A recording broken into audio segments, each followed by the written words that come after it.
Hello horror hereticals, welcome to another session of the Asian Trips feature where KK will do reviews of 3 Asian horror offerings from the past to the present. It was not the first time I had sounded out the emergence of Taiwanese horror in the past decade, and like horror films from any country, it can be a hit or miss. Although I do find the quality is evidently on the upturn, and I was willing to give a new Taiwanese horror movie a try before passing my judgment. It was echoed by Taiwanese filmmakers from interviews that it was becoming profitable to make horror movies of the supernatural essence, and in a country so entrenched in their superstitions and religions, there were surely enough skin-crawling ghost stories and urban legends to be adapted to the big screen. In this 15th edition of Asian Trips, KK will go into 3 movies hauling from Taiwan.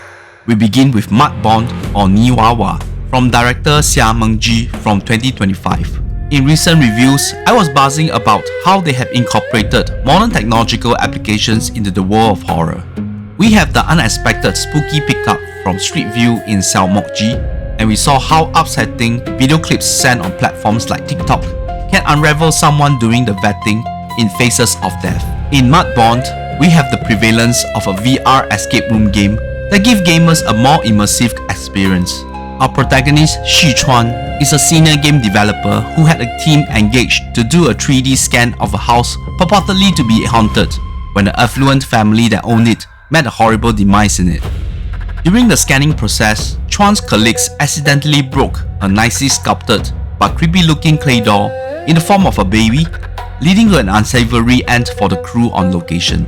With the boss breathing down his neck to meet the deadline, Chuan will have to pick up the pieces, including going back to the same house to do the rescan for areas that seem to have a glitch, and unknowingly bringing back the ceramic doll with broken head fragments.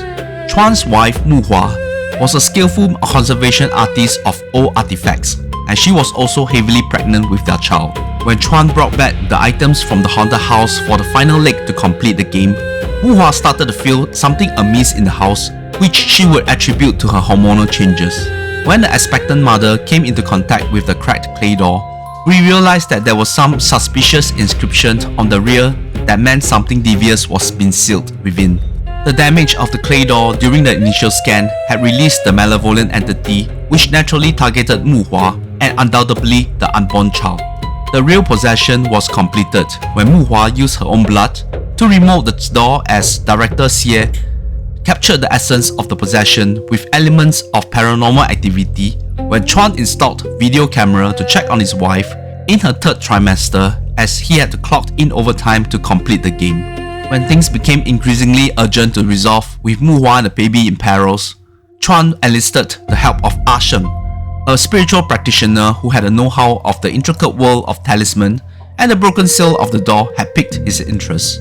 From the malevolent nature of the entity and the arduous journey the likes of Chuan and Sheng needed to embark on to get rid of it, we saw the sad story of a loss of life causing the family immense pain, and the family tragedy which took reference from a real case known as the murder in Hongluotan in Changhua County, where an entire family burned themselves to death in a kiln like what we saw in this story. The Chinese title Niwawa is based from the children's nursery song, which for the longest time gave people the creeps listening in detail the meaning behind the lyrics. The main thing about entity possessing a statue with lifelike eyes was another frequently explored supernatural context in East Asia. Being immersive in the ordeals of our characters, I started to appreciate how the story flowed very well from how the people in the house had started this curse to the developers of the VR game hoping to capture something authentic for a hit product, to the entity leeching on to the ideal candidate, and the showdown between the spiritual master and the possessed victim did not come off as gaudy. There were sufficient jump scares to bring the audience to the feel of the movie as well. I thought the cast was excellent, beginning with Tony Young, competently playing a man caught between his profession and the cascade of supernatural ongoings at home, while Hong Kong actress Cecilia Choi was also doing the emotional part very well, especially at the very end of the movie. Derek Chung assumed the role of the spiritual master, a young brash one but with good intentions at heart.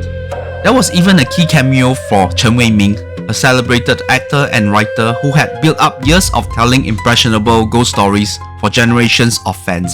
If I've caught Mudborn before the end of 2025, it will surely be propping up my top 10 list of the year, so I'm awarding Mudborn a solid 8.5 out of 10. We are off to a great start. Mo Shen Zai, or Mo Xinga, is a well-documented Taiwanese urban legend where unsuspecting hikers or climbers of various mountains could be lured by a human-like entity as they was lost in the wilderness before perishing when led astray. There were even stories of Mo Xinga that were purely up to mischief and even helped lost elderlies on their solo mountain hikes to survive for days. The most famous case would be the girl in red dress, or more like a tracksuit, with a home video being submitted to a popular supernatural variety show, revealing a young girl following the family during their mountain hike, when none of them could remember seeing her on the day itself. Due to the video quality back in those days, the creepy girl appeared without any discernible facial features and with a scary green glow. When one of the family members passed on a week after the trip out of sudden, the family dug out the video and found evidence that the death might not be coincidental. The video of the girl in red was one of the scariest urban legends that never failed to intrigue Taiwanese people and viewers from across the globe alike. This spawned the 2015 horror movie titled The Tag-Along, which was a critical and financial success, leading to 2 sequels. I did not know that there was a dedicated production studio which produced urban legends from the country, which led us to the second movie in this review, titled Haunted Mountains, The Yellow Taboo. 山忌黄衣小飞侠. The famous yellow poncho-wearing Mo Xinga proved to be more devious and malicious when they made their sporadic appearances on the Jade Mountain, or Yushan, the highest peak in the whole of Taiwan. Those who survived the encounter would tell the tale of following a few hikers in yellow poncho when they had detached from the main group and the mountain suddenly filled up with fog, reducing the visibility. In the point of panic, these freaked out climbers found false solace in the yellow ponchos, which led them to their demise, falling off the cliff.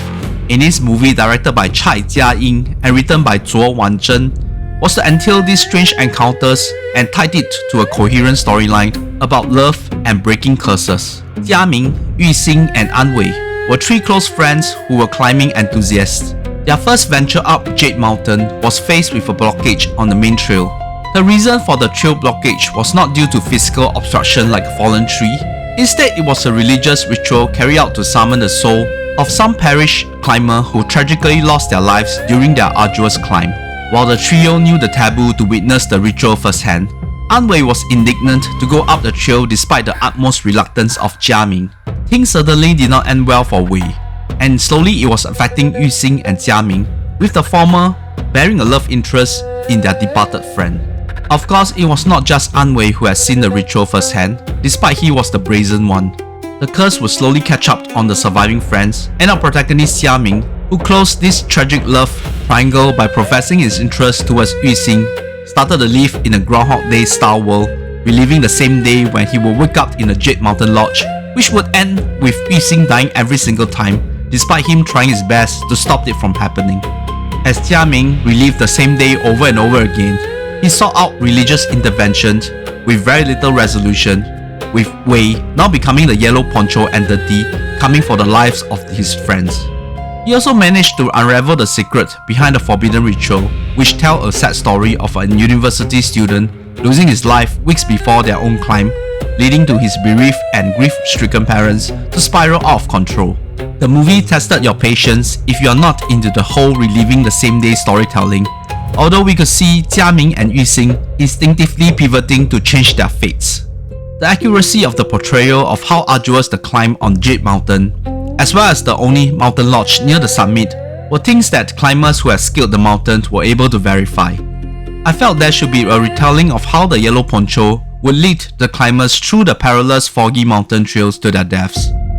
The involvement of the religious master was one of the high points of the plot, and highlighted the prevalence of observing taboos and rules of the land while climbing mountains in Taiwan, beside being vigilant with the weather conditions as well as other telling signs along the trail. For majority of the movie, the plot was awfully heavy and dreary, with Jiaming's incessant desire to save his love interest, and then compounded with the grieving parents and the extent they want to bring back their son. Once again, the focus ought to be more on the urban legend, which of course was not sufficiently explained even these days. I had yet to catch up to tag-along movies, so it was hard to compare, but fresh off Mudborn, it was hard to be wrapped into the supernatural entity of haunted mountains, as compared to the earlier film. Jasper Liu in the lead role of Jia Ming was supposed to be one of the rising leading men in Taiwanese cinema, but he had basically two ways to emote, and it was heaven and earth in comparison to the performance of Tony Yang in Mudborn. The female lead mirrored the previous movie as well, with Angela Yuan is another young Hong Kong-born actress plying her trade in Taiwan without a distinct accent when delivering Mandarin dialogues. People in Taiwan also held high regards on young actor Cao Yuning, who played An Wei like Jasper Liu, yet he was featured mere minutes in the first act and flashback. Even the spiritual master had more screen time than him. I do not know how many more urban legends this studio can milk on, because from the top of my head, there was none left. Once again, fresh from the intriguing Mudborn, which told a cohesive supernatural story which spun from some taboo of their own, as well as a gruesome murder case, Haunted Mountains, The Yellow Taboo was hard to compare in terms of entertainment, despite director Tsai trying to tell the curse with reliving the same day over and over again. I'm awarding a movie a 6 out of 10. To complete the triumvirate of Taiwanese horror movies in this Asian Trips feature, we have Silk, or Gui Si, from the year 2006 by writer-director Su Zhaobing. A Japanese paraphysicist team with financial support from the Japanese government began an incognito research in Taiwan, hoping to document their newly invented magnetic cube's capability to capture the energy ghosts possessed, hereby displacing them from the places that bound them. Led by Hashimoto, the team recruited an elite Taiwanese anti-triad policeman who had the ability to read lips. It was unsure that if this was the reason for the recruitment of the cop. Tong proved his worth by deciphering what the ghost boy the team had been observing was expressing behind the glass window. The real motive with Hashimoto was not apparent, even though he had been selling the ability of the magnetic cube to harness the paranormal energy to the government, which eventually lost their patience. Especially the team got into some legal problems when Tong's stray bullet, when trying to save an innocent bystander who was at the brunt of being assaulted by the ghost boy, ultimately caused grievous harms to other members of the public who was still a policeman. There was an internal disagreement with Hashimoto's team when a senior researcher ultimately met her demise when she did not properly understand the power to keep the ghost child willy-nilly. A supernatural affair with some effort to imbue scientific facts was an intriguing premise, as director Su slowly unwind the motives of Hashimoto, the mystery behind the ghost child, and the whole silk thread thing which only Tong could see at the beginning, and how the mortality of various characters were endangered from both the ghostly spirits and government-endorsed Yakuza members. This movie definitely sounded absurd until this point, yet the stylish filmmaking and captivating storytelling from Su Zhaobing made Silk one of the most underrated Taiwanese horror films of the past 20 years. Looking at the cast and visual effects, it felt like a commercial film hoping to lure audiences from Taiwan and around the region, yet many like myself had never even heard of the movie. During the introduction of Tong with a stakeout to capture drug traffickers, we saw a police raid unit led by actor Leong Dai, who featured prominently in another stylish, highly acclaimed Taiwanese horror thriller, Double Vision, which still was one of my favorite horror from Asia. By sheer serendipity, director Su co-wrote Double Vision with director Chen Guofu, and his story was adapted by director Peter Chan's segment in 3 Extremes 2 or 3, titled Going Home.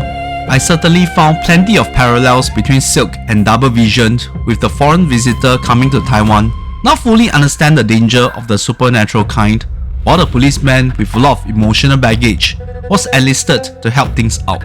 There was that scientific hullabaloo in these movies as well, with things like mold or magnetic dissonance, but generally it did not take away the enjoyment of watching the strange ongoings. Su took a leaf from J-horror movies like Ju-on to create the scares, but there were some scenes he orchestrated that made it stood out on its own, like a victim being killed while eating a bowl of beef noodles. The part with Hashimoto keep tapping on his numeric tracker also had its significance, which tied up to his ultimate motive with his research, which I found both hilarious and sad at the same time.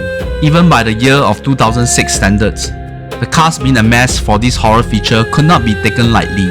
Chang Chen was already gaining traction with his involvement in Ang Lee's Crouching Tiger, Hidden Dragon. As Tong, He kept a stoic cold facade, even towards the girl he liked, whom he knew was interested in him as well. I found his character too bland at the start, but was warming up to him as the movie progressed. The late Barbie Sue was well celebrated in Asia for a role in the idol series Meteor Garden, and played Hashimoto's assistant who did not agree with the recruitment of Tong. Her character was promising, sadly her involvement was cut short. Chen Poling and Janine Chang were younger members of the Hashimoto's team. They brought youthful impetus to complement all the staunch adult characters. Award-winning actress Karina Lam had a small but important role as Tong's love interest, giving us that heart-pounding shootout scene at the end. Even the actress playing the mother of the ghost child, who eventually played a bigger role when we understand the cause of the death of the child, was singer Wang Fang, who Mendo pop enthusiasts would not be foreign to. Suave Japanese leading man Yosuke Eguchi might be the least impressive for me. Perhaps I held such high regards to his acting ability. I was too busy distracted by his stubbles, his hair, and his limp, and he needed to play things subtle until the end, which can be convoluted with the story progression. It must be a thrill for the likes of Chang and Su, exchanging dialogues in Japanese with one of the luminaries at the golden age of Japanese drama that swept the whole of Asia way before the Koreans did. Silk was truly an acquired taste among the horror offerings from Taiwan, breaking away from the conventional style of storytelling which based on the haunted spot, an urban legend, or religious taboo. As audience, you came for the stellar cast, being intrigued by the plot, and stayed for the resolution. Silk is a 7.5 out of 10 for me. Hope that these 3 Taiwanese horror movies once again showcase the hard work Taiwanese filmmakers have been putting in to create a real horror scene which was bubbling with life to say the very least. If you have enjoyed this Asian Trips feature, please hit the like button and share it if you can. For anyone new to the channel, please subscribe and go through my Asian Trips playlist for older episodes. I did the double feature of Faces of Death from director Daniel Goldhaber and Slanted from director Amy Wang, which investigated the extent young people go for internet fame. I wonder what viral internet meme or strange news reports from Taiwan would trigger the next wave of horror adaptations in the near future.